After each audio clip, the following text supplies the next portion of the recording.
Buenas noches a todos, bienvenidos a esta nueva sesión de obra de actualidad que también organiza el equipo de la parroquia y que hoy nos trae una conferencia muy interesante. Yo haría un preámbulo antes, breve, antes de pasar a leer, tengo que leer la chuleta de las características que reúne nuestro conferenciante por la riqueza que tiene. Pero la consideración es la siguiente. El demonio en nuestra época es hacernos creer que no existe. Y esto parece que lo copian algunas asociaciones. Parece que no existen y están ahí en la sombra intentando pasar desapercibidas, pero maniobrando todo lo que pueden. El conferenciante de hoy, Alberto Bárcena, es profesor desde 2001 de la Universidad CEU San Pablo, donde se doctoró con la tesis La redención de penas en el Valle de los Caídos, que fue motivo también de una conferencia que nos dio el año pasado aquí en esta parroquia también y dentro del ciclo de Ágora de Actualidad. Imparte las asignaturas de Historia y Sociedad y Doctrina Social de la Iglesia, además de la de Historia de las Civilizaciones e Historia de España, de la que fue coordinador. Dentro de la misma universidad ha sido profesor de Historia Contemporánea Universal y el máster de Liderazgo de la Escuela de Negocios.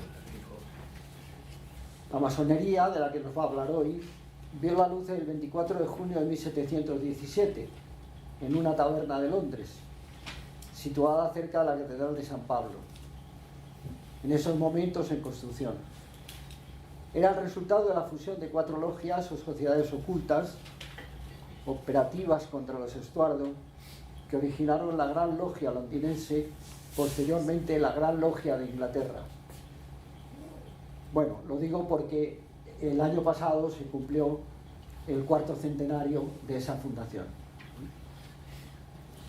No habían transcurrido más que 21 años desde el nacimiento de la masonería, cuando el Papa Clemente XII la condenó en 1738. La historia de estos casi 300 años, tal como explica Alberto Bárcena, es el de la incompatibilidad entre la Iglesia Católica y la masonería, concentrada en estas palabras de San Agustín. 2 amores edificaron 2 ciudades. El amor a sí mismo hasta el desprecio de Dios edificó la ciudad terrena. El amor de Dios hasta el desprecio de sí mismo, la ciudad celestial. Nuestro historiador Alberto Bárcena viene demostrando en los últimos años que es de la casta de los valientes, de los que dan la espalda al discurso dominante y se salen del sistema para correr en busca de la verdad. Hace unos años el profesor Bárcena puso las cosas en su sitio cuando contó lo que de verdad sucedió en la construcción del Valle de los Caídos, como nos contó aquí. Después desmontó el mito de la Revolución Francesa, narrando el genocidio de la Vendée.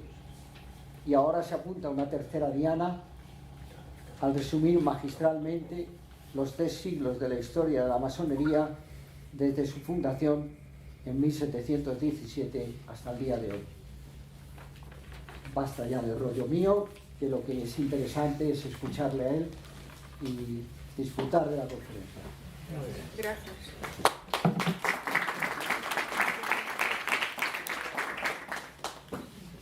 Bueno, como dice Fernando, gracias por la presentación. Lo primero, efectivamente yo publiqué hace un año un libro sobre la masonería que aspiraba a clarificar la situación y a clarificar lo que es esta secta, porque es una secta, precisamente en un momento en el que ya se empezaba a conmemorar ese tercer centenario que se ha cumplido en junio del año pasado. 3 siglos de historia y 3 siglos de mantener una línea clarísima que, aunque se ha desdibujado, aunque se ha creado una confusión provocada muy interesadamente, sigue siendo lo mismo. No ha habido ningún cambio, no ha habido tampoco, nunca, jamás, una distinción entre unas logias y otras, aunque de hecho las hay, ¿no? Hay matices entre las distintas obediencias masónicas, pero a la hora de condenarlas, los papas no han hecho la menor distinción jamás. Ha estado clarísimo que la secta, cuando hablan de ella en las condenas pontificias, la secta masónica tiene un solo centro y tiene un origen al que todo vuelve, dice alguno de estos textos. Son 300 años casi de condenas también, tantos como ha durado la historia de la masonería, y la Iglesia ha llegado a elaborar el Magisterio Pontificio más de 200 documentos. Sobre pocos temas hay tanta reiteración en una condena pontificia mantenida en el tiempo. La masonería efectivamente nació en 17, 3 años antes había llegado la actual dinastía reinante a Inglaterra. Ha habido entre ambas una relación muy estrecha que se ha distanciado en la generación presente, pero independientemente de que haya trabajado por el bien del Imperio Británico y los intereses de Inglaterra en el mundo, detrás de todo eso hay muchísimo más que lo que puede ser una secta, digamos, al servicio de un imperio. Hay muchísimo más. La confusión se ha ido generando en el último medio siglo, especialmente cuando, a raíz del Vaticano II, cuando la Iglesia se abre al diálogo con todos los grupos habidos y por haber, la masonería no fue una excepción, empiezan a llegar preguntas al Vaticano, incluso por parte de obispos, pidiendo que se les aclare si el código del derecho canónico seguía en vigor o no, porque como claramente establecía una condena clara con excomunión, la sentencia de la masonería, pues en el ambiente que se vivía ya en los 70, por ejemplo, incluso un poco antes, se pensaban algunas conferencias episcopales, la escandinava, por ejemplo, que posiblemente habría obediencias masónicas que no estaban ya sujetas a esa excomunión porque no maquinaban contra la Iglesia, al menos de manera oficial. Esto provocó que Pablo VI, consciente de que había un problema grave y algo que dilucidar ahí, encargara, a través de doctrina, de la Congregación para la Doctrina de la Fe, a una conferencia episcopal, la de Alemania, que abriera unas conversaciones con la gran logia de ese país, y detrás estaba la de Inglaterra también, de manera que pudiera establecerse si había habido algún cambio en el transcurso del tiempo o si bien había alguna obediencia masónica que pudiera ser excluida de esa condena. Esto dio lugar a 6 años de conversaciones, 6 años, es decir, que ya las ha habido, y no precisamente puntuales, porque 6 años dan para mucho. Y al final, cuando muere Pablo VI y las conversaciones no habían concluido, cuando llega el pontificado de Juan Pablo II, es este quien insta a la Conferencia Episcopal Alemana para que definitivamente termine la cuestión y se pronuncie. Y el pronunciamiento fue clarísimo, porque en ese documento que se llama así, la Declaración de los Obispos Alemanes, y publicó el Observatorio Romano del año 80, dicen los obispos que las conversaciones se habían mantenido en un clima cordial incluso, y muy distendido, pero que finalmente tenían que concluir. Hay una frase de la declaración que dice: la masonería no ha cambiado, sigue siendo la misma, y por tanto resulta imposible la doble pertenencia. Esto no era nada más que una declaración de una conferencia episcopal, pero nada menos tampoco. Y claro, esto fue el 80, y en el 81 Doctrina de la Fe publica una nueva condena de la masonería, y eso sí es una condena oficial, que sin embargo viene acompañada 2 años más tarde de una condena más, que es la última condena oficial por parte de la Iglesia, que es la declaración de Doctrina de la Fe llamada Quasitum Est, que se publica al tiempo de la publicación del nuevo Código de Derecho Canónico. Precisamente porque al aparecer el nuevo código no aparece en él de manera expresa la palabra masonería. Doctrina de la Fe, por iniciativa de Juan Pablo II, siendo cardenal prefecto, por cierto, el cardenal Ratzinger, publica una declaración, es muy breve, es un folio, donde dicen simplemente que no hay cambios al respecto. Pero claro, empieza con esas palabras. Se ha cuestionado si la no mención de la masonería en el nuevo código implica que haya habido una derogación en este sentido. No es así. Dice el documento, que tiene una frase que cito de memoria, con lo cual puede no ser exactamente así, pero la tengo aquí, posiblemente la lea enseguida. Quien se adhiere a la masonería, dice la declaración, está en pecado grave y no puede recibir la Santa Comunión. Y añade, no está en las competencias de las autoridades eclesiásticas, se refiere a las conferencias episcopales, derogar lo establecido por esta declaración. Es decir, que no vuelva a ocurrir que alguna conferencia episcopal, como dije antes, la escandinava, por ejemplo, hacía ya distingos. A partir de la Quasitum Est no se pueden hacer. El nuevo código, que es de ese año, del 83, sí que habla de la masonería, porque la Declaración de Doctrina de la Fe dice, si no se la menciona de forma expresa, es porque está contenida en categorías más amplias. Donde dice el código que aquellas asociaciones que maquinan contra la Iglesia están condenadas con excomunión, con entredicho, se incluye a la masonería porque es una de ellas. Y claro, tiene el aval de los 6 años de conversaciones que habían mantenido los obispos alemanes, con lo cual tampoco estaban hablando sin conocimiento de causa, porque habían tenido tiempo suficiente para ver si se había producido el tal cambio que nunca llegó. Los obispos, por su parte, los alemanes, publicaron también un informe mucho más extenso que lo que publica el Observatorio Romano, con todas las causas de incompatibilidad. Y una que llamó la atención muy especialmente es el hecho de que palabras y ritos imprimen carácter en el iniciado. Tienen como unos contrasacramentos, digamos, que imprimen carácter en el que se inicia. Es una contraiglesia, en el más amplio sentido de la palabra.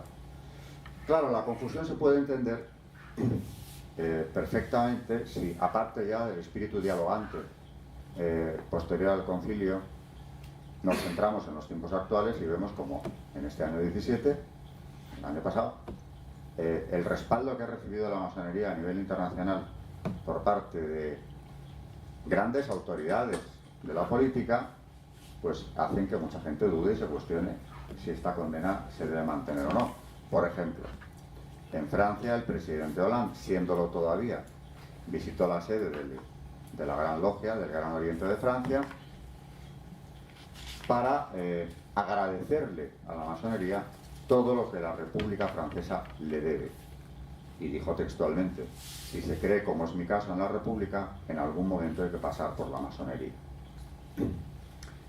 Identificó en este discurso la ideología masónica con la Constitución republicana.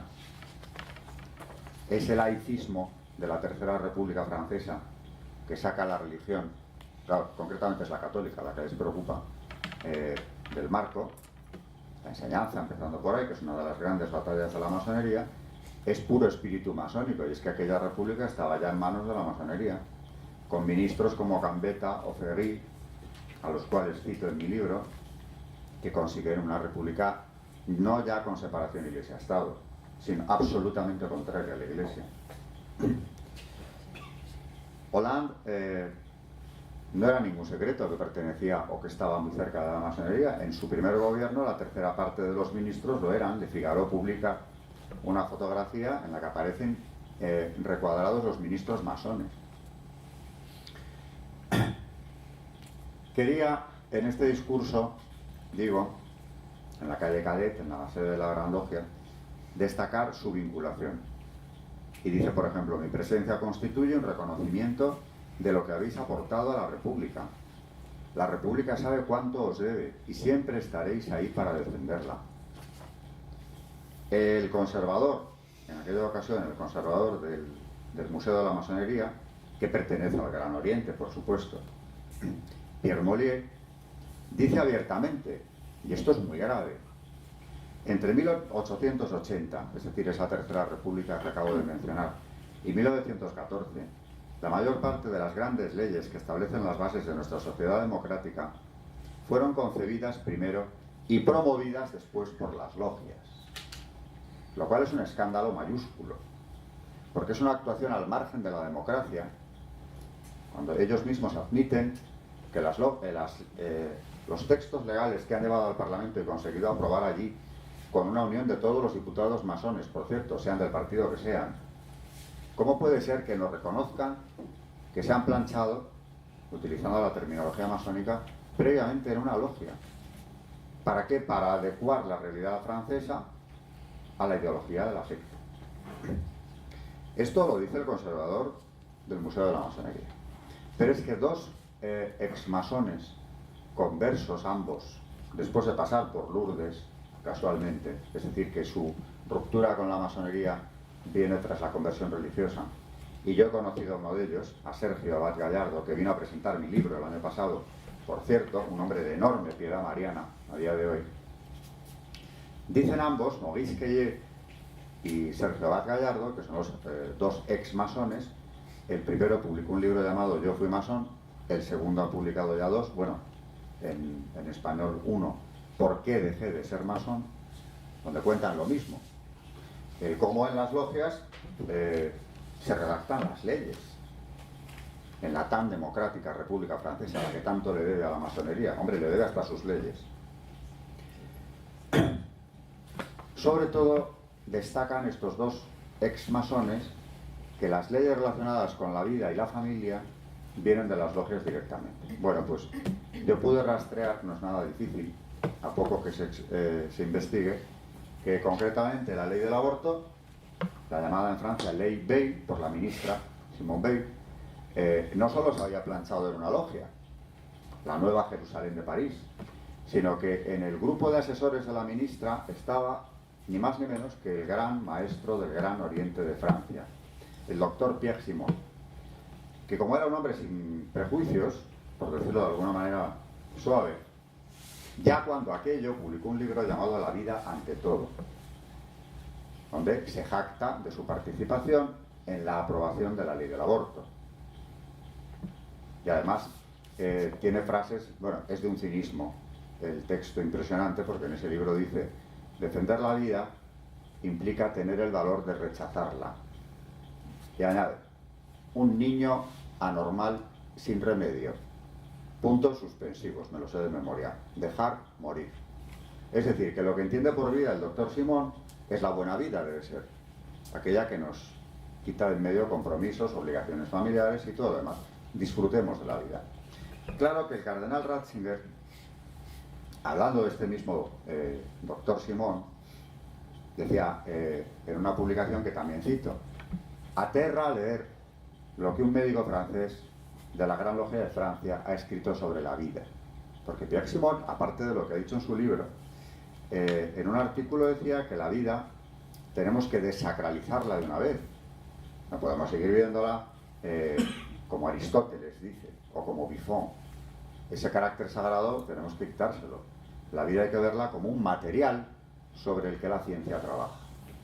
Bueno, pues así se va entendiendo toda la ecuación, pero yo quiero subrayar aquí la gravedad de que la ley del aborto se haya planchado antes de ir al Parlamento en una logia de París.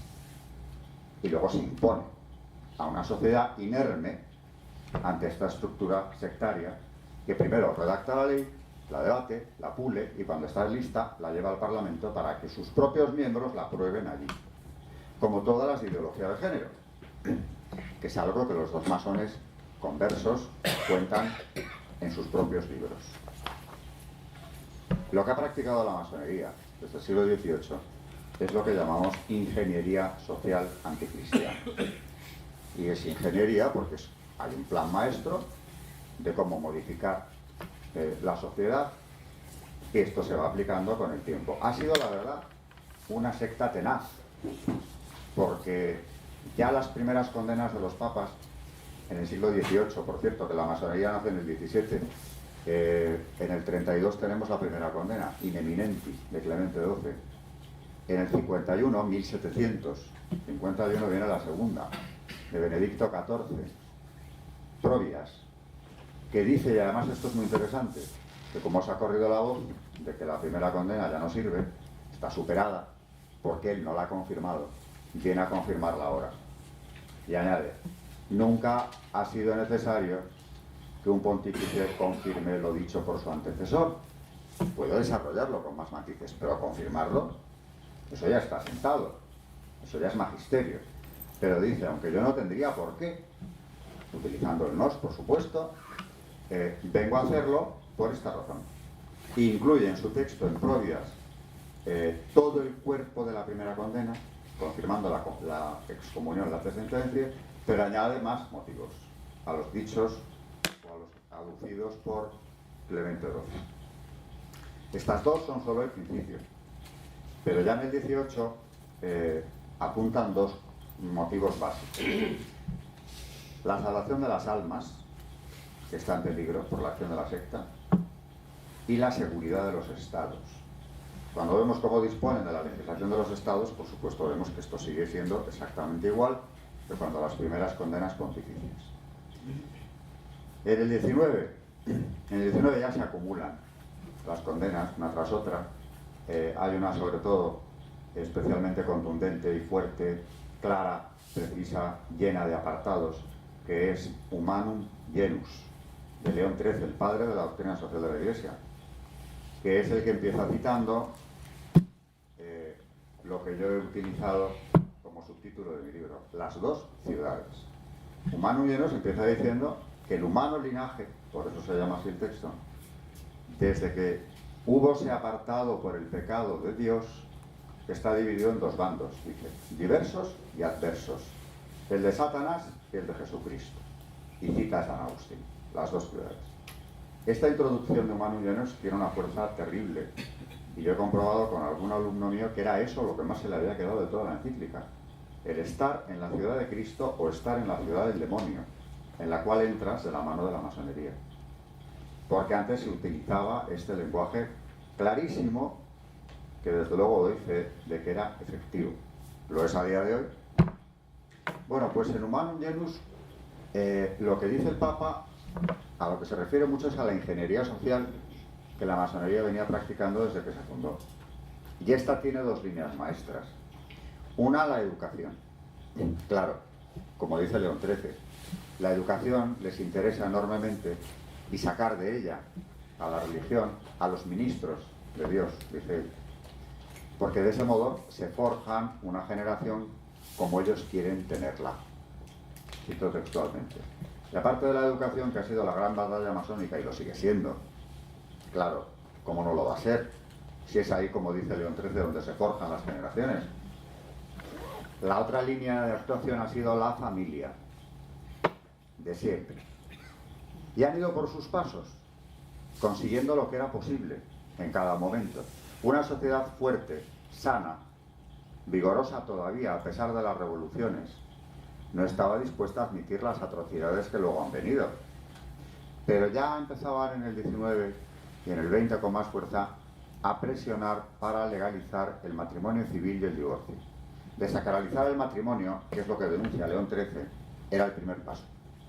Dado este, todo lo demás se puede empezar a desmoronar, porque es la base de la familia. Entonces ya, una vez que ya hasta los católicos ven como lo más natural que una pareja se separe, porque esto es como un mero contrato y que si no funciona, bueno, tampoco es tan grave, ¿no? O sea, lo hemos relativizado todo, y esa es una gran victoria de la masonería, el relativismo, que ha llegado a ser dictadura, como denunciaba Benedicto XVI, y ya su antecesor, San Juan Pablo II, había expresado con claridad en varios documentos contundentes también. Dictadura del relativismo. Bueno, pues cuando ya hay divorcio, y esto es algo que, por ejemplo, ya en el 19, cuando triunfa la mal llamada Revolución Gloriosa, que expulsa a Isabel II, sus autores, masones todos ellos, que eran los que la habían puesto en la frontera, le presentan al nuevo gobierno una serie de reclamaciones, y una era el matrimonio civil, la desacralización, que esto es muy curioso, de los cementerios, el control de la enseñanza que sea laica, como en la Primera República. Cada vez que triunfan es lo mismo, si es que está cortado por el mismísimo patrón. Educación y familia. Y a partir de ahí, hombre, por supuesto, marginación de la Iglesia, eso no hace falta ni decirlo, ¿no? Pero la ingeniería social tiene estas dos líneas maestras. Bueno, a ver, en el tiempo del que disponemos tampoco puedo hablar demasiado de lo que es esto, porque es una realidad. Cuando veníamos hacia aquí, en el coche, lo hablaba con Fernando, que es para impartir seminarios. Por ejemplo, claro, hablando de esta ingeniería social, el presidente Hollande daba las gracias y reconocía enormemente a la masonería una ley en concreto, la de 1905, que es la separación de Iglesia-Estado radical, que prohíbe ya la enseñanza religiosa en la pública. Es más, las congregaciones quedan muchas de ellas disueltas. Muchos sacerdotes y frailes tienen que salir de Francia buscando asilo. Aquí en España vinieron varios, y la masonería española, ¿qué hizo? Crear aquella ley llamada del candado, que cerraba la puerta a las nuevas congregaciones que buscaban asilo de la masónica Francia y de la masónica Portugal, que acababa de caer en las mismas garras muy poco antes. Esta ley del candado es el 12. Bueno, pues esto es lo que le agradece Hollande al Gran Oriente y a la Gran Logia. San Pío X, ya en su día, precisamente cuando esa ley de 1905, publicó una condena más, Vehementer Nos, en la que se dirige al pueblo francés, haciéndole ver las calamidades que se van a derivar de esta implantación de ese laicismo radical. Y le dice a la queridísima Francia, hija mayor de la Iglesia: vuestras glorias han ido unidas siempre a las de la Iglesia, y sin la Iglesia nunca habéis sido nada. Aparte de que, claro, denuncia la estafa mayúscula, porque si es una estafa, al volverse a quedar la República con los bienes eclesiásticos, siendo así que estos ya habían sido suprimidos por la Revolución Francesa íntegramente, lo que se estaban apropiando era de las donaciones de los fieles, que a lo largo del XIX habían vuelto a constituir, grano a grano, aportación a aportación, un patrimonio eclesiástico que es fundamental, no para que la Iglesia sea rica, sino para que cumpla su función: educación y asistencia social. Sin edificios, sin renta, sin ingresos de ninguna clase, que es lo que hicieron más de una vez, en el 5 lo volvieron a hacer, la Iglesia queda desarticulada, que es de lo que se trata, igual que en la masónica Segunda República Española, que hicieron lo mismo, porque el modelo se repite siempre. Este reconocimiento de que son anticlericales lo presentan como un signo de liberalismo. A veces es explícito. Por ejemplo, el gran maestre del Gran Oriente de Francia, el actual, Christophe Abad, reiteraba la militancia laicista de la masonería e incluso aceptaba su anticlericalismo como una señal de identidad democrática, digamos. Siguiendo con la actualidad, está siendo una conferencia muy presentista, como decimos los historiadores, muy del presente, de lo que ocurre, ¿no? Hace 2 años, Monseñor Rabasi, que preside el Consejo Pontificio para la Cultura, nos sorprende por esta época, porque fue en febrero cuando publica una entrevista en Il Sole 24 Ore, diciendo que había que abrirse a la masonería, al diálogo. Claro, ahí estaba manipulando abiertamente, porque Monseñor Rabasi sabe muchísimo mejor que yo todo lo que yo tengo dicho en esta conferencia. O sea que las conversaciones ya se han mantenido. Casi estaba reclamando que un observatorio permanente de la Iglesia sobre la masonería, a ver si por fin milagrosamente se produce el cambio. Pero, Monseñor, si hemos tenido 6 años de conversaciones y una declaración de la Conferencia Episcopal, y después de ella 2 declaraciones de doctrina de la fe, ¿cómo que vamos a abrirnos a la negociación? Y además dice, no negociación, dice al diálogo. Y además añade que tenemos puntos en común. Un cardenal. ¿Cuáles? Pues dice que la masonería la fundaron clérigos cristianos. Sí, claro, de todo menos católicos. Pero por cierto, no nos llame por ahí, porque aquellos clérigos cristianos, protestantes, por supuesto todos, lo que elaboraron enseguida, en el 24, en 1724, es un texto que es el primer reglamento masónico, llamado Constituciones de Anderson, que es un texto no ya anticatólico, no es un sincretismo cristiano, cuidado, no es eso. Las Constituciones de Anderson es un texto gnóstico, es decir, teñido, impregnado de la peor de todas las herejías, que es el gnosticismo, que parte de un engaño elaborado a propósito. ¿Qué hacen las Constituciones de Anderson? Que siguen en vigor, Cogen todo el Antiguo Testamento, lo manipulan, lo cambian, lo desordenan, y nos cuentan que a través de él y de varios personajes, mencionan concretamente a Salomón, a Adán, por supuesto, que ya estaba en la cuestión masónica, Moisés, todos ellos masones, por cierto, han ido transmitiendo un conocimiento oculto que al final, en la leyenda del personaje clave de la masonería, Irán Adif, al que le cambian también hasta de oficio, porque en el libro de los reyes es el orfebre que el rey de Tiro le envía a Salomón, y para la masonería es el arquitecto del templo y de todo lo demás. Irán Adif, en la leyenda propia, la que lleva su nombre, le hacen descender de Tubal-Caín, último descendiente del príncipe de la luz, Lucifer. O sea que los clérigos a los que apela Monseñor Rabasi, lo que están es iluminándonos con un conocimiento oculto que se va administrando al iniciado y tiene su origen en Lucifer. No tenemos tanto que ver con ellos, Monseñor. Se lo vengo diciendo desde hace 2 años y no me cansaré, en el libro se lo vuelvo a decir. ¿Qué diálogo es este? Y luego encima dice que también tenemos en común con ellos que ellos creen en un ser supremo. Hombre, por favor, el ser supremo de la masonería ni siquiera es el ser supremo del deísmo, porque lo que ellos llaman el gran arquitecto de la masonería, el gran arquitecto del universo, con esas siglas empiezan todas las planchas masónicas, a la gloria del gran arquitecto del universo, ellos explican por activa y pasiva que puede ser cualquier concepto de Dios que se tenga, incluyendo a Lucifer. Así que, ¿dónde están los puntos de contacto? Ahora, claro, lo dice él y el desconcierto es máximo. Volvemos a los peores tiempos, a los anteriores, a la declaración de los obispos alemanes y a la quasitum est, que ahora, por cierto, la masonería francesa pedía el año pasado que se derogue, claro, es muy molesto.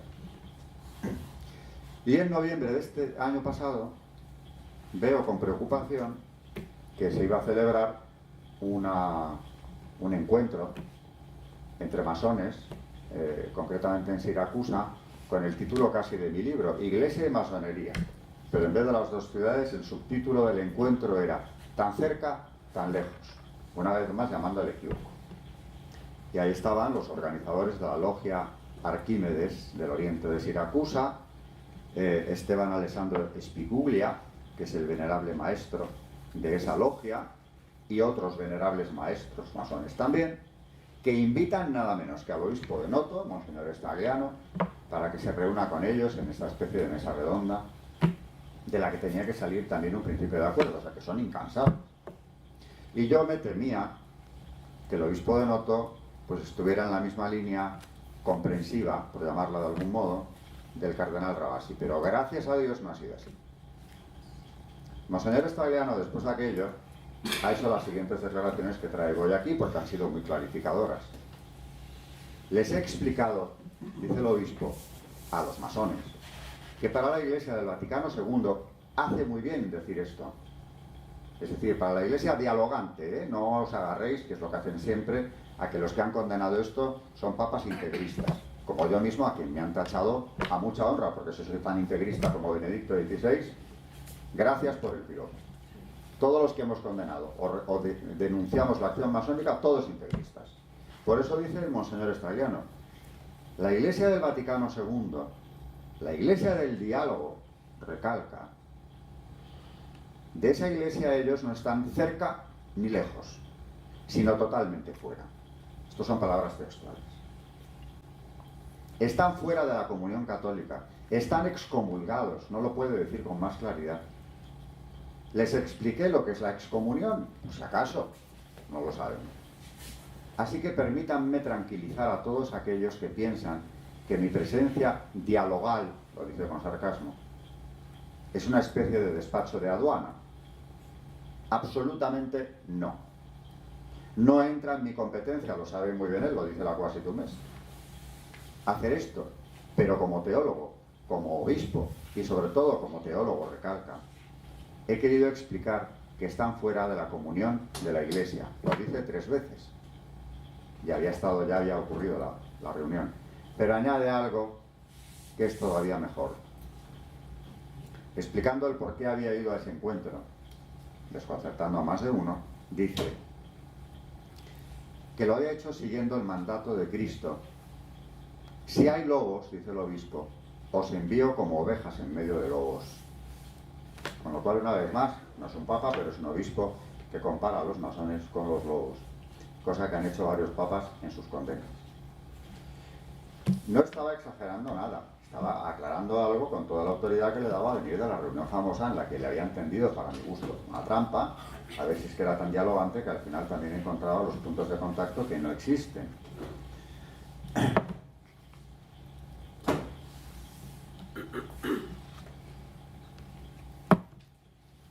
Vamos a ver, cuando yo conocí a Abad Gallardo, Sergio Abad Gallardo en Madrid, hace esto ya 3-4 años, venía él a presentar su libro, traducido al español, ¿Por qué dejé de ser masón? Y para mí hay un punto clave en todo este análisis. Es que en la masonería, como decía León XIII, estás en el bando del demonio. Algunos lo saben de forma clarísima, lo practican, otros se enteran más tarde, otros lo intuyen, algunos no se quieren enterar. Hay distintos niveles. En los más bajos es posible que, según qué obediencia sea, no se hayan enterado. Ya se enterarán, porque la masonería tiene 33 grados de iniciación.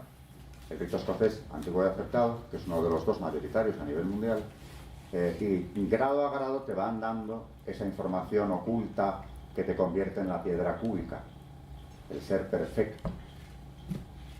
Bueno, pues hay un grado de iniciación, concretamente el 29 de ese rito escocés, antiguo y aceptado, que yo había leído y lo había llevado a mis conferencias, a mis seminarios en el CEU, pero que francamente me costaba, lo digo siempre, me costaba creer que fuera posible, a pesar de que era tan fiable la fuente como el padre Guerra, don Manuel Guerra, que es el mayor experto en masonería que sigue habiendo en España.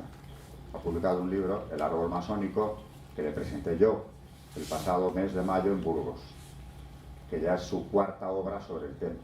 Tiene el diccionario de las sectas, 2 sobre masonería y el tercero, que es este que ha salido ahora. Pues don Manuel publicó en uno de estos libros, La trama masónica, este ritual del grado 29. Yo lo copié, lo he llevado a mis seminarios, lo he distribuido entre los que asistían, pero reconozco que me costaba entender que esto fuera así. Lo voy a leer porque ahora me consta que es verdad, que se sigue practicando.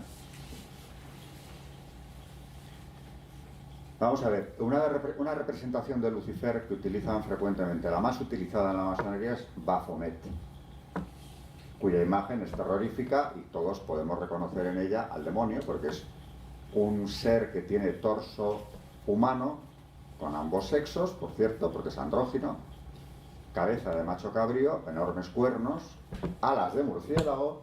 No le falta un detalle, es el demonio, la representación más conocida del demonio en la cultura occidental, aunque le llamen Baphomet.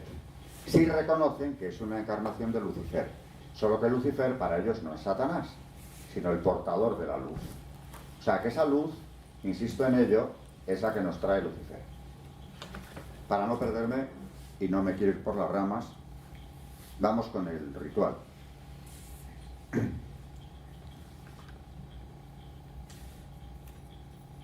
Esa divinidad, Baphomet, es la que preside ciertos rituales masónicos. Ahora estoy citando a don Manuel. Bueno, me cito a mí mismo, pero lo he sacado de don Manuel Guerra. En la iniciación del grado 29 del rito escocés antiguo y aceptado, se le rinden honores. Principio de la cita de Manuel Guerra. el Baphomet, dios andrógino, penetra en el templo de la logia, la zona más sagrada, la que está cerrada a los visitantes, llevado por el vigilante primero y por el segundo, o sea, las dos máximas autoridades después del venerable maestro. Es paseado en forma circular por la logia, siguiendo las agujas del reloj. A su paso se rinde veneración, genuflexión de la pierna izquierda. Sigue contando don Manuel que Baphomet queda situado en el centro de la logia, mirando hacia oriente, y hasta allí es conducido el candidato con los ojos vendados. Cuando está frente a él se le quita la venda, de modo que en ese momento de su recorrido iniciático, el masón se encuentra cara a cara con esta representación del portador de la luz. Para continuar el ritual, es ahora donde debe escoger entre la cruz cristiana, símbolo de muerte y destrucción, que son las palabras con las que se la califica, y la de la luz y la vida, en forma de X, asociada a Baphomet, dios de la luz. La elección se manifiesta pisando la cruz cristiana con el pie izquierdo y con el derecho en este orden. A continuación el candidato recita la fórmula del juramento, con los brazos en forma de X cruzados sobre el pecho, el derecho sobre el izquierdo. Me pregunto yo, ¿serán conscientes todos los que pasan por este grado de que se están consagrando al demonio? Como me decía un amigo sacerdote después de leerlo conmigo. El ritual que acabo de leer es muy similar al de iniciación en el grado de caballero masón sexto de la orden Illuminati, orden masónica. Veamos. Se coloca el candidato de pie tras el altar, que está cubierto con el paño negro, velas rojas encima, incienso encendidos, el mallete, la cruz. Con los brazos hacia el cielo en forma de V, exclama: a la gloria del gran arquitecto del universo Baphomet, de los superiores desconocidos y de la orden Illuminati. El ritual sigue exponiendo la ceremonia, dice: baje las manos, coja la cruz, tírela al suelo delante del altar, cruce los brazos, el derecho sobre el izquierdo, como en el grado 29, en forma de X, con el mallete, que es el mazo ritual de las ceremonias masónicas, y exclame: que esta cruz, la cristiana, símbolo de la muerte y la destrucción, desaparezca del mundo. Que la luz de Baphomet la suplante. Gloria a ti, Dios verdadero Baphomet, el Dios de la luz y de la iniciación. Esta ceremonia se repite con las mismas palabras y gestos al comenzar la iniciación en el grado también iluminado, dirigente, noveno. 3 grados diferentes de rituales masónicos que practican la profanación de la cruz y la consagración al demonio. No está mal. Bueno, cuando yo leí esto, ahora se cumplen 4 años, se van a cumplir en marzo. Cuando tuve la constatación, también lo digo en mi libro y no me ha contestado, fue porque me tendieron una trampa, un almuerzo coloquio en el Club Financiero de Madrid, de una organización que se llama Foro de Madrid Tercer Milenio. Yo tenía unos alumnos de la Universitas Señoribus que venían a mis clases, me invitaron a ir, pensé que era una cosa mucho más entre amigos, poca gente, un almuerzo y coloquio. Cuando llegó había casi 80 personas allí sentadas. El formato es que el invitado pronuncia una conferencia y luego hay preguntas y coloquio. Y al llegar se me acerca un señor que se me presenta como Tom Sarobe, que ha sido, ya no lo es, pero ha sido gran maestro del Gran Oriente y de la Gran Logia de España, un soberano masón. Yo no sabía que iba a estar, pero me dice: no me gusta esta convocatoria, pero espero que después de este día usted y yo nos podamos hablar. Que no sé muy bien cómo interpretar la frase, pero bueno, se me presenta. Yo di mi conferencia, después de la comida, mi mujer me había dicho: llévate la documentación que das en los seminarios, menos mal que lo hice porque no pensaba. Que no, si es una cosa muy coloquial, muy entre amigos. Dijo: bueno, llévala. Ella estaba, por cierto, la pusieron en la mesa del gran maestre.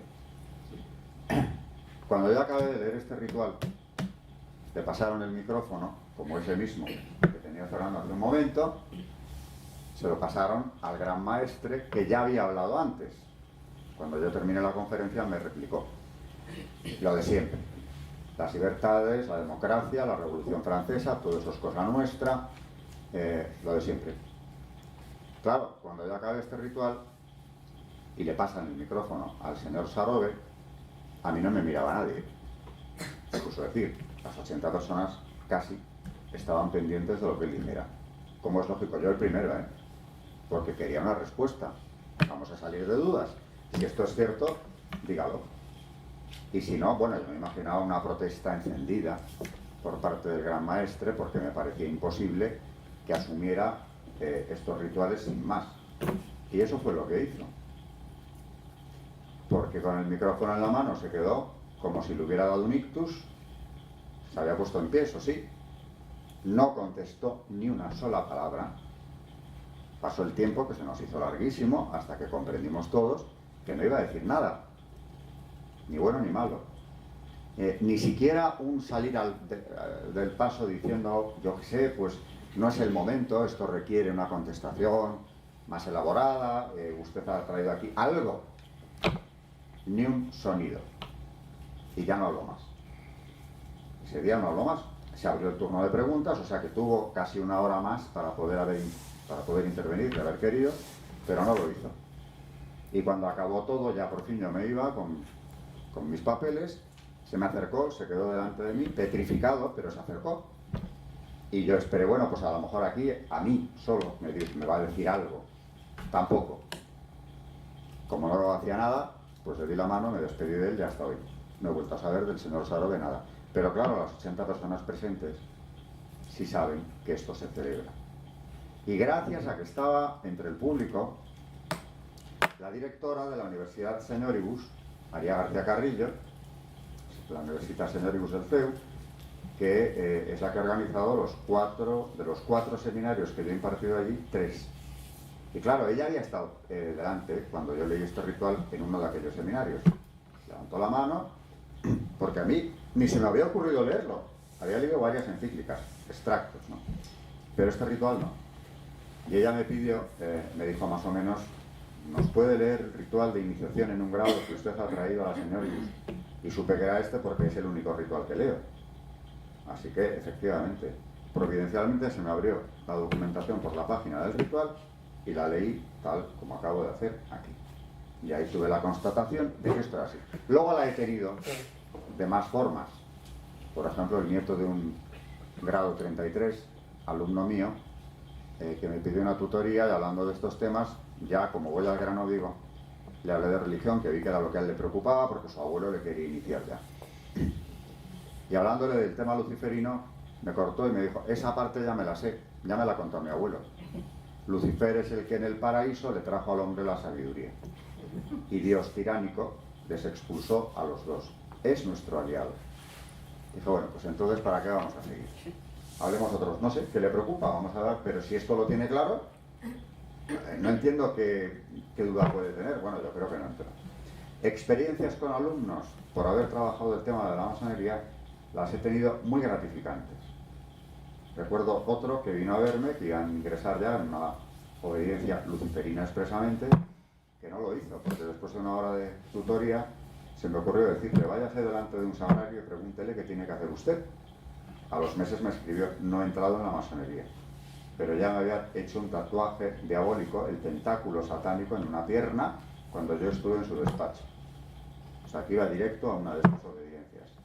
Y por último, a Abad Gallardo, el día que le conocí en Madrid, en esa comida, le pregunté, ¿tú en qué grado supiste que servíais al demonio?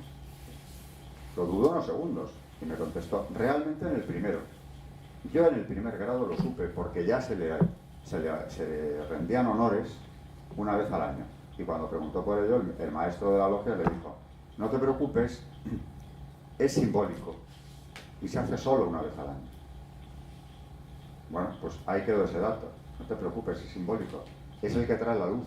Es como rendir tributo al que nos ha traído la sabiduría. Nada más. Además, Lucifer y Satanás no son el mismo. Bueno,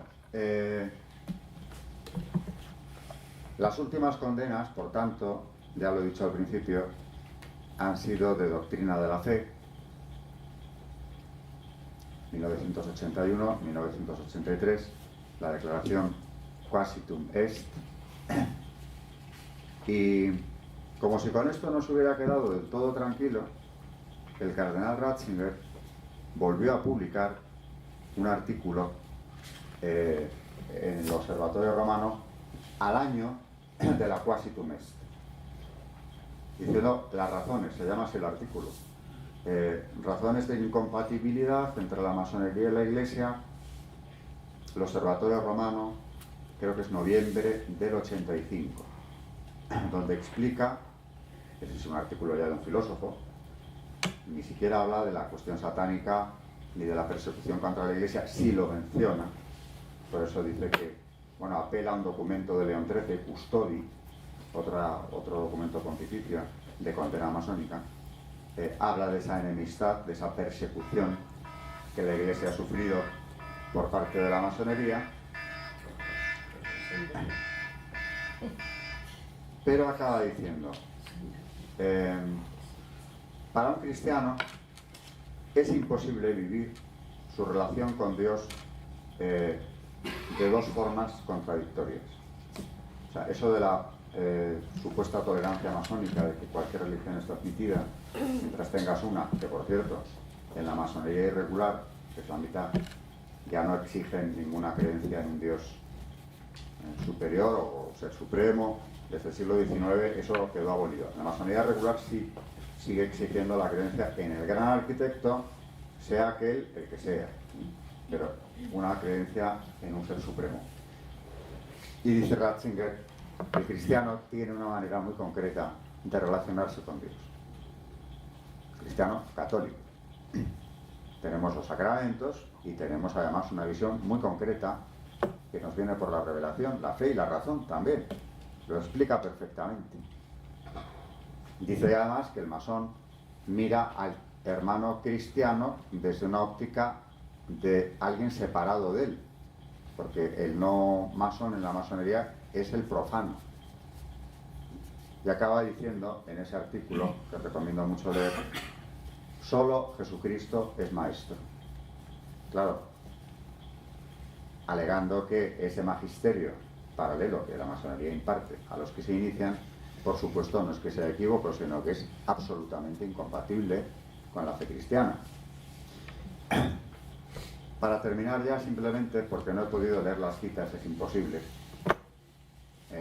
hay un dato que se suele ignorar, y es que yo insisto en que la masonería no es solo anticatólica.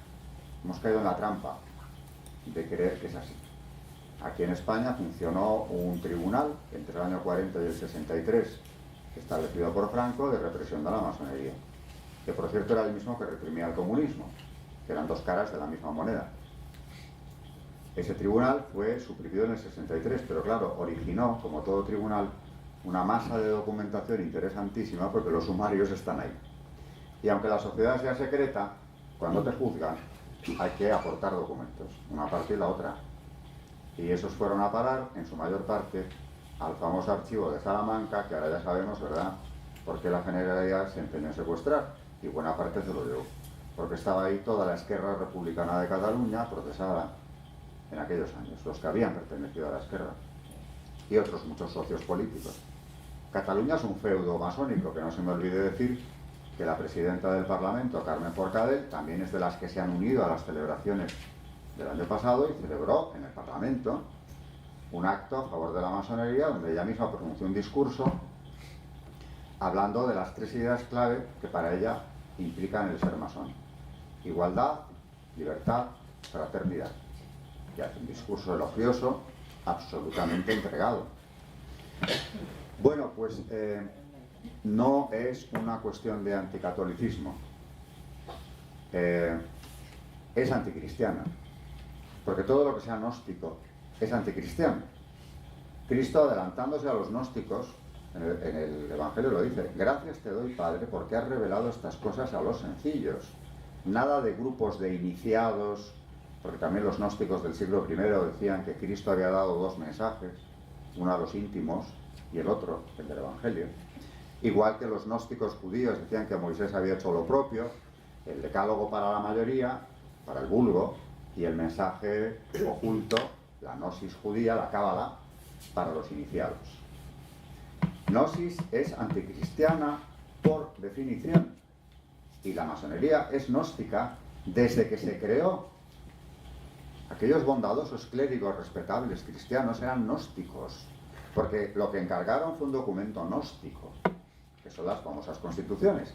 Bueno, pues esto en Inglaterra, donde la masonería nace, crece, se desarrolla, pues ha sido difícil de ver, porque los propios obispos anglicanos solían ser masones, el arzobispo de Canterbury casi siempre, y de pronto hubo un cambio, del que no se habla jamás.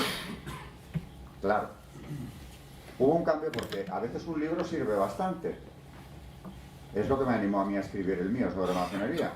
Hay un libro llamado Oscuridad Visible, de Walton Hanna, que no se ha traducido, ni se va a traducir, supongo, al español. Oscuridad Visible, que le costó la vida probablemente al autor, que se convirtió al catolicismo, por cierto, venía del anglicanismo, y tuvo que acabar, porque acabó siendo sacerdote, refugiado en una parroquia canadiense donde encontró una muerte bastante siniestra y nunca esclarecida. Pero había dejado ahí una obra que es clave para entender la masonería, porque aunque él se centró en el estudio tan solo de los 3 grados primeros, 3, dejó claro que las palabras, los rituales, lo que había detrás era adoración satánica. Encubierta, bien envuelta, pero era eso. La reacción en Inglaterra fue terrible, le pusieron de vuelta y media desde la propia iglesia anglicana, pero empezó a haber un cambio. Y en los 70, un continuador de su obra, cuya lectura también aconsejo, Stephen Knight, que tiene un libro llamado The Brotherhood, La Hermandad, tampoco traducido al español, siguió la obra de Hanna, el estudio de los rituales masónicos, pero mucho más arriba. ¿Y qué seguía confirmando? La impronta satánica de todos los rituales. Centrándose en una palabra clave, que es la única que voy a decir, Yabulón, que es la palabra perdida de la masonería durante siglos. Yabulón, según ellos, es el verdadero nombre de Dios, y es un acrónimo que une Ya, de Yahvé, la B, A, B, U, es Baal, dios cananeo al que se le ofrecían sacrificios humanos, es una encarnación luciferina también, satánica, y On, de Osiris, que es un dios al que, por demencial que esto suene, se le rinden honores en el grado 10º de la masonería, porque la masonería, en ese saber oculto, incluye los secretos de Egipto, con lo cual algunos de sus dioses están también en la mitología masónica. Así que, en una palabra, han unido al Dios verdadero, al demonio, nada menos, y a los dioses paganos de Egipto. Claro, cuando Hanna y después Knight demuestran, aparte de esa palabra, todo lo que hay en la masonería de cierto, encubierto más o menos, ocurre lo asombroso. Y en el 86, el arzobispo de Canterbury, que había sido masón él mismo, publica un documento, la Casa de la Iglesia, llamado Cristianismo y Masonería, donde califica a la masonería de herética y a sus rituales de blasfemos y paganos, que es ir muy lejos siendo iglesia anglicana. Porque, por cierto, aparte de la católica, la presbiteriana y otras protestantes también la habían condenado mucho antes. La ortodoxa griega, por supuesto que también. Pero esa condena del arzobispo de Canterbury, a que no la conoce casi nadie. Porque claro, eso sí que es darle un golpe bien duro en su base, en su cuna, a la propia masonería, que la califica un anglicano de anticristiana, herética anticristiana. La propia familia real inglesa, que ha ido de la mano de la masonería siempre, es más, para mí le deben más ellos a la masonería que al revés, hasta llegar a ser una dinastía en buena parte cautiva de esa secta que tanto les apoyó en sus orígenes. El padre de la reina actual presionó a su yerno, el duque de Edimburgo, lo posible para que se iniciara, porque se resistía. Como griego tenía muy claro que aquello era imposible, ¿no? Ya su iglesia lo había condenado con toda claridad, y se resistió hasta el lecho de muerte de su suegro. Lo último que le arrancó fue la promesa de que se iniciaría, y a mí eso me suena más a temor que a otra cosa. El hecho es que no ha habido revoluciones, ¿verdad?, allí, contra la monarquía nunca. Hombre, como que tienen el control, la base es esa. Felipe de Edimburgo se inició, no pasó jamás del primer grado, con lo cual todos estos misterios que te convierten en la piedra cúbica los ignora porque no quiso saber más. Y en el 66, cuando la Gran Logia Unida de Inglaterra le ofrece la jefatura, la rechazó 3 veces. Y entonces acude al duque de Kent, que la aceptó, y pasó a ser el jefe de la masonería, en vez de serlo el rey de Inglaterra o el príncipe de Gales o alguien muy cercano como solía ser. Y el actual príncipe de Gales es el primero que nunca jamás se ha iniciado ni en el grado primero, a pesar de presiones muy fuertes, descalificaciones en prensa que le han venido por ahí solapadamente, pero también no ha querido saber nada del asunto.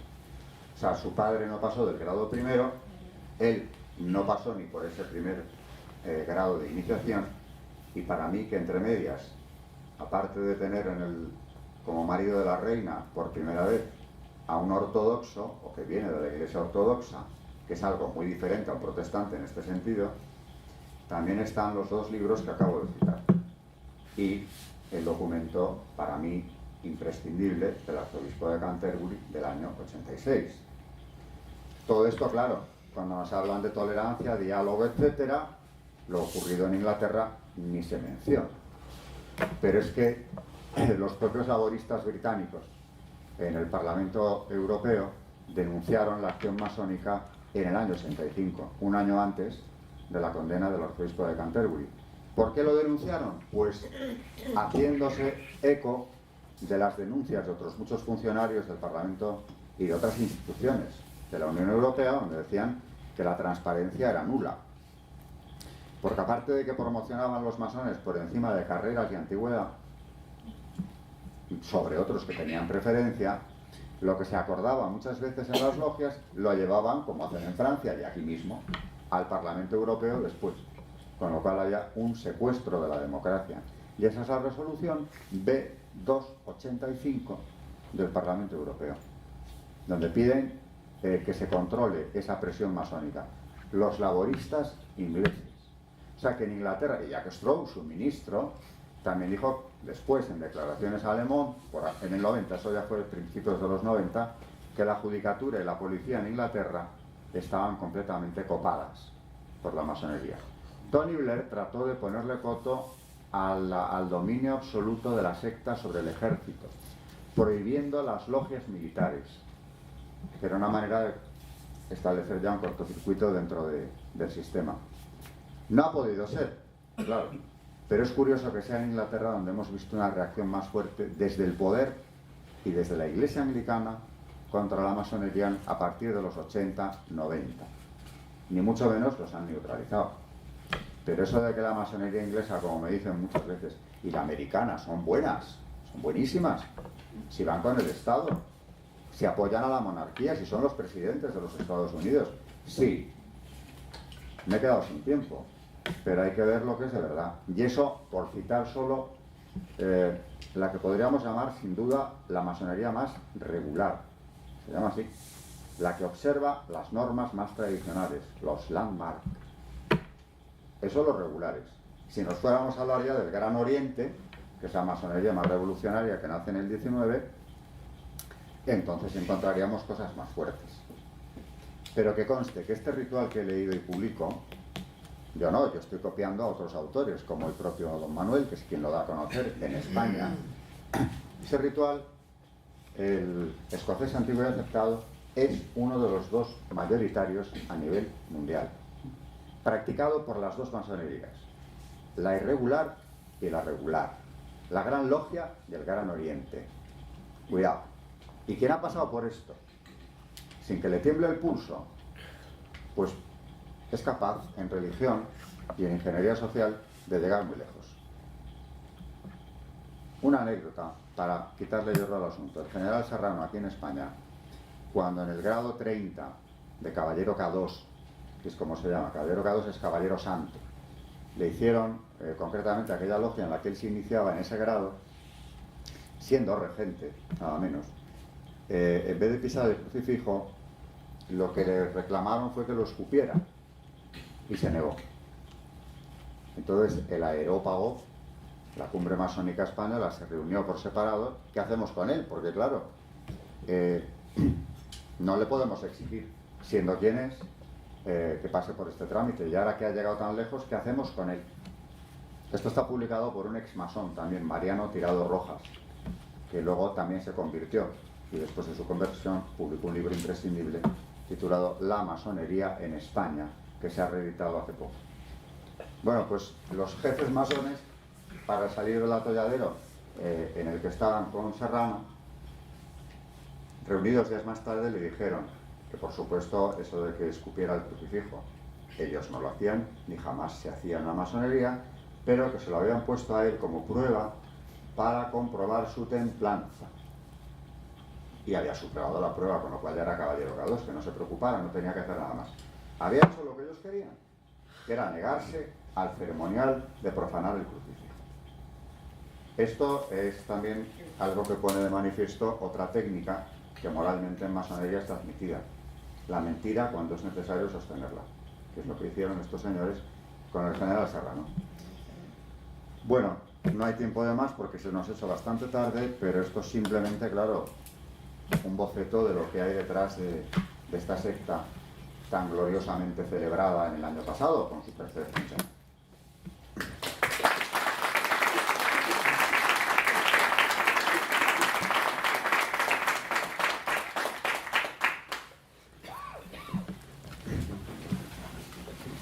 Muchas gracias, Alberto.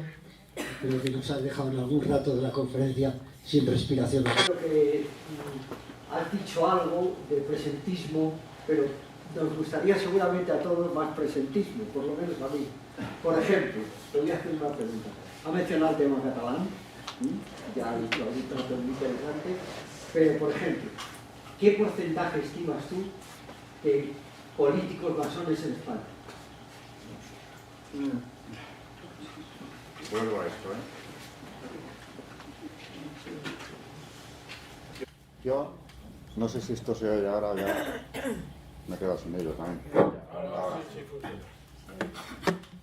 El porcentaje exacto es difícil saberlo porque que lo reconozcan hay muy pocos, los hay, pero son minoría, tanto en política como fuera de ella. Antiguamente sí que puedo decir que la derecha en España no había masones.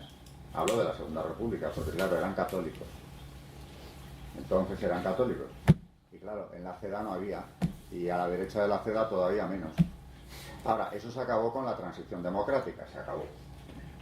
Entonces, con ese ambiente que he citado antes de confusión, a partir de los 70, pues ha habido católicos que sin ningún problema han hecho de su capa un sayo, porque estas condenas les importan un bledo, como parece ser.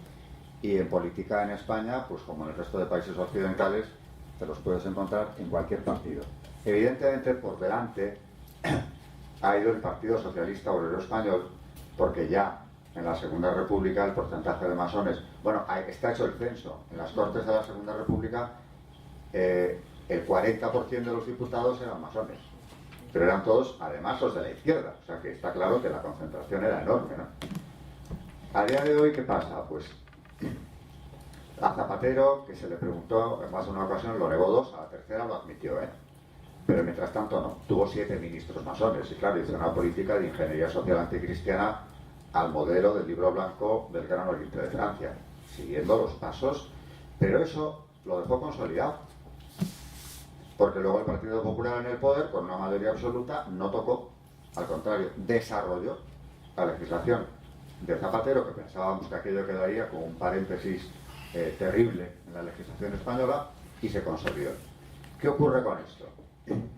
Don Manuel Guerra, al que he citado tanto, da por hecho y con datos que Rajoy se inició y que el famoso viaje a México ni siquiera fue para iniciarse, sino para exigirle el cumplimiento de compromisos adquiridos. También hay que decir que en política hay quien se inicia porque no quiere quedarse sin carrera. Lo que ha denunciado, y recomiendo la carta del obispo de Alcalá, llamar a las cosas por su nombre, en la que habla de por qué el Partido Popular retiró su proyecto de reforma de la ley del aborto. Ya habla de la gobernanza transnacional al servicio del nuevo imperialismo, en fin, ahí está dando claves muy fuertes.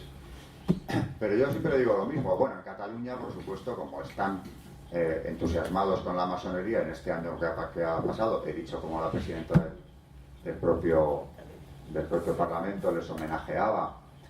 Puigdemont se había reunido con 19 delegaciones de masones mucho antes de iniciar el proceso, precisamente, qué casualidad. Ha tenido un apoyo de la masonería incondicional. La propia Forcadell dice en su discurso lo que el independentismo catalán le debe a la masonería, lo dice ella. O sea que eso en YouTube se encuentra muy bien, el discurso de masonería, Forcadell.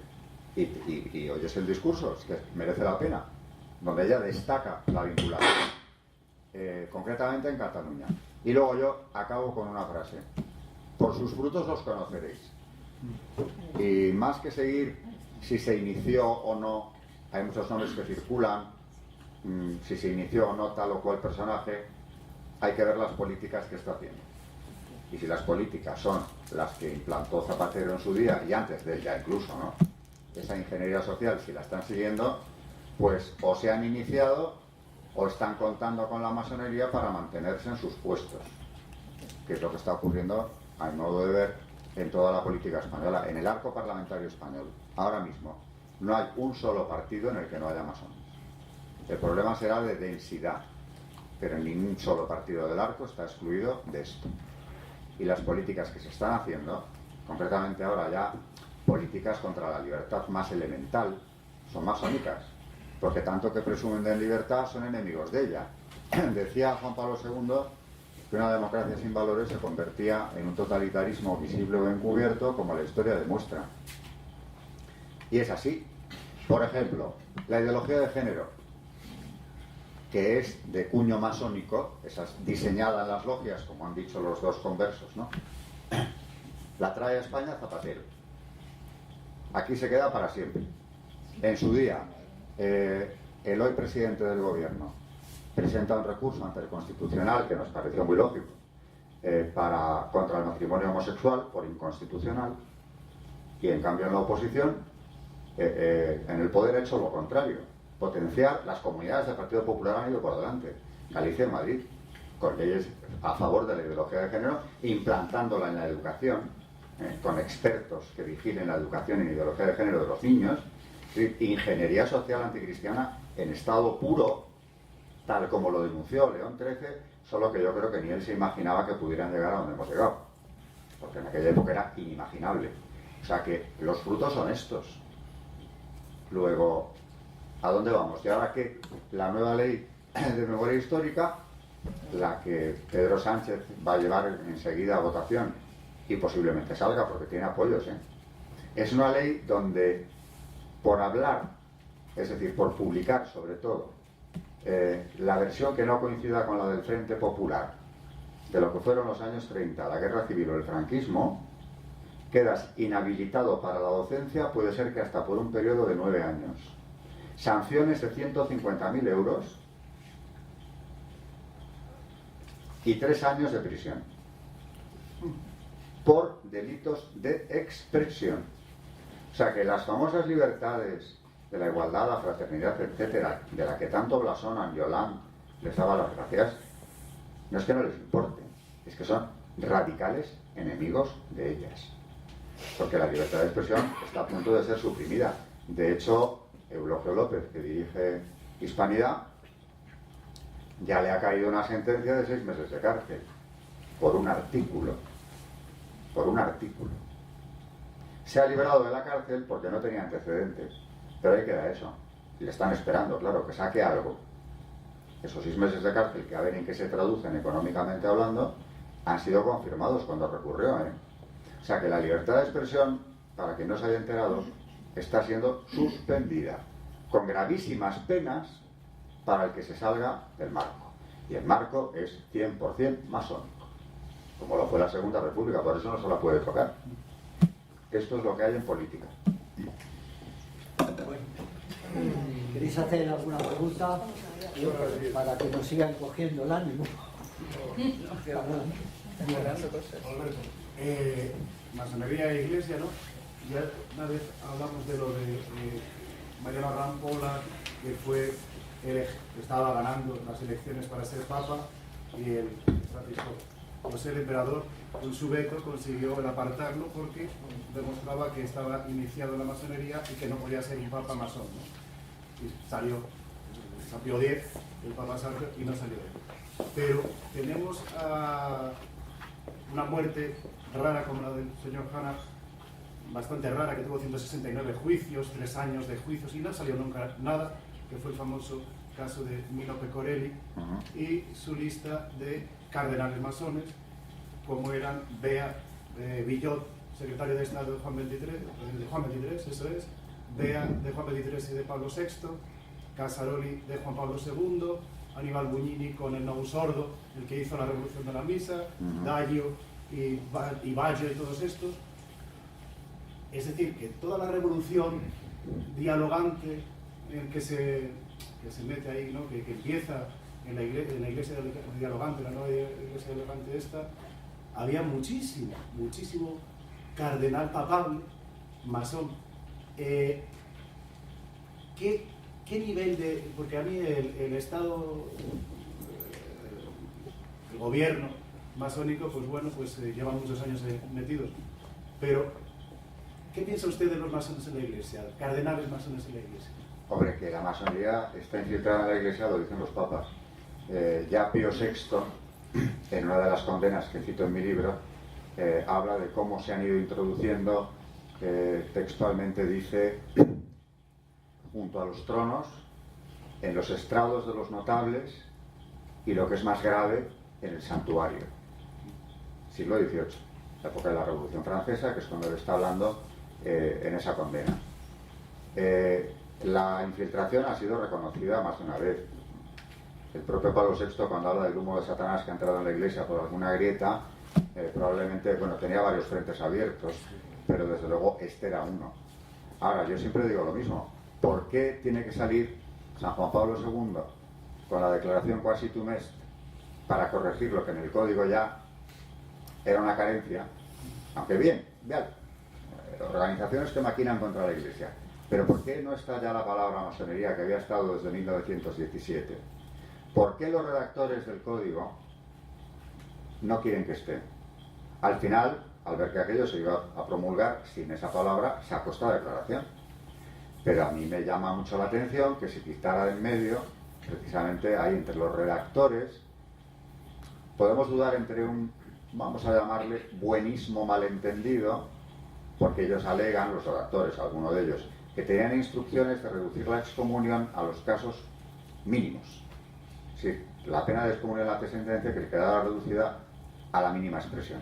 Pero hombre, no me sirve, porque si estás excomulgando a las asociaciones que más tienen contra la iglesia, que ya tiene esas penas de excomunión, se mantiene, ¿por qué quitas la masonería?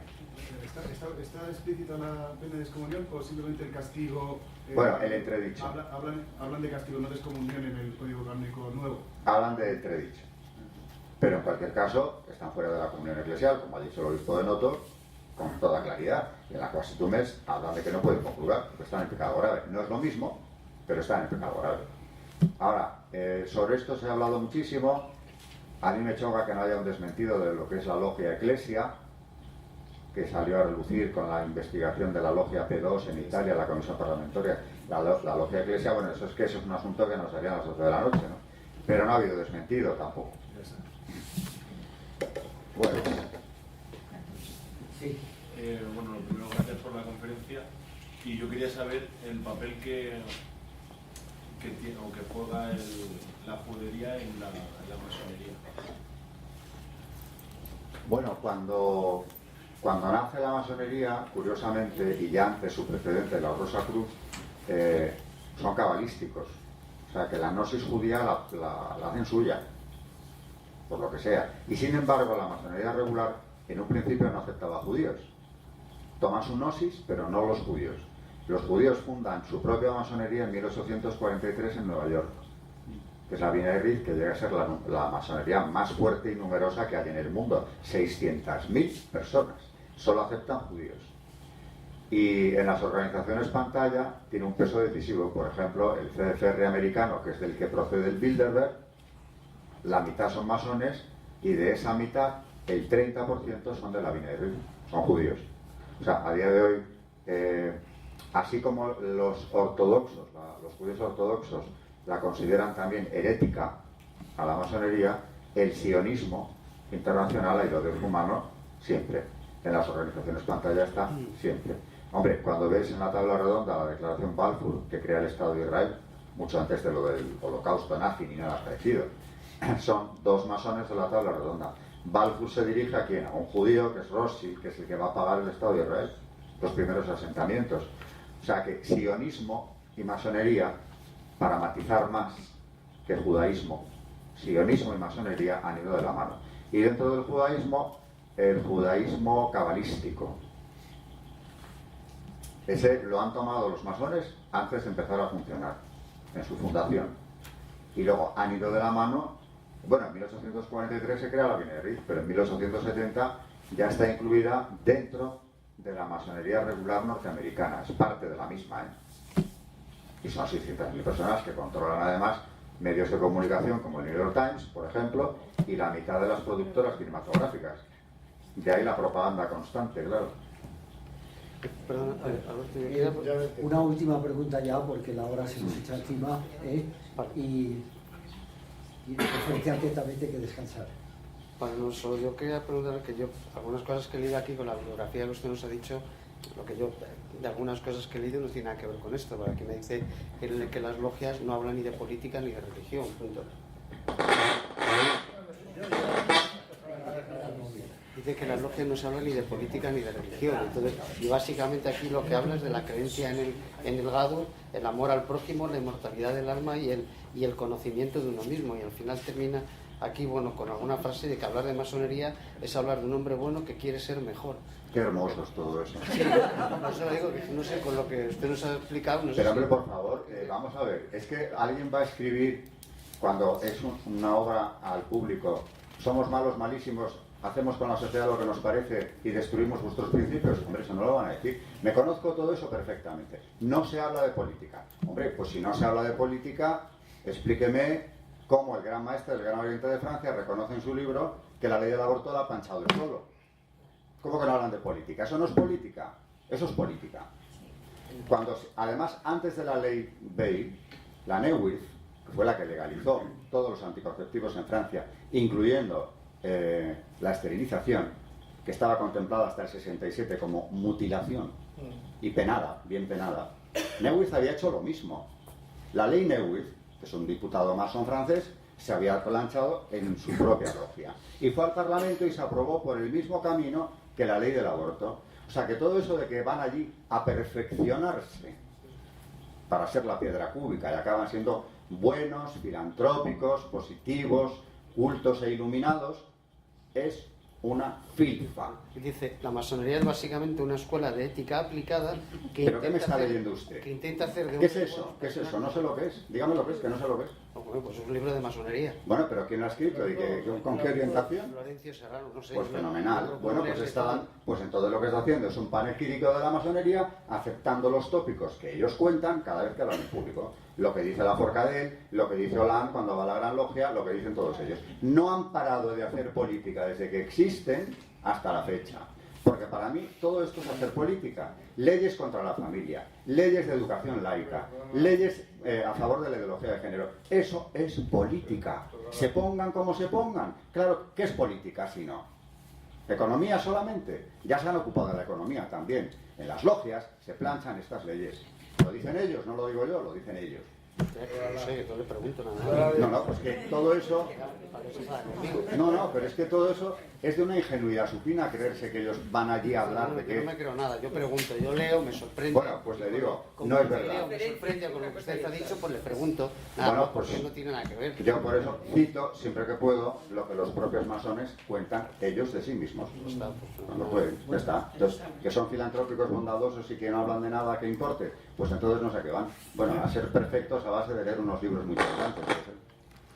Bueno, pues agradecemos muchísimo la presencia, agradecemos a don Alberto la conferencia tan interesante que nos ha dado y recordamos dos cosas que ha dicho muy interesantes, que unos grandes defensores nuestros contra la masonería son el Santísimo Sacramento y la Virgen María.